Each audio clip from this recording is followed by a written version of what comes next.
1925 год. Булгаков. Белая гвардия.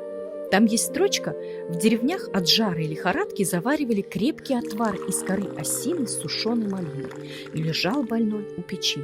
Почему именно осина? В ее коре содержатся природные салицилаты, вещества, которые стали основой для создания аспирина. Но посмотрите, что продают сегодня. Аптечная кора – это мелкая труха сероватого цвета, почти без запаха. Что в ней осталось после переработки – большой вопрос. А это наша кора. Крупные светлые куски, собранные вручную и высушенные в тени, чтобы максимально сохранить природные свойства. Вот так выглядит настоящая кора осины, та самая, из старых книг, из деревенских рецептов, из традиций, которые доверяли поколениям. А вы знали, что осиновую кору использовали как природную альтернативу аптечному аспирину? Пользуетесь ли вы ею сами и где обычно берете? Заготавливаете или покупаете?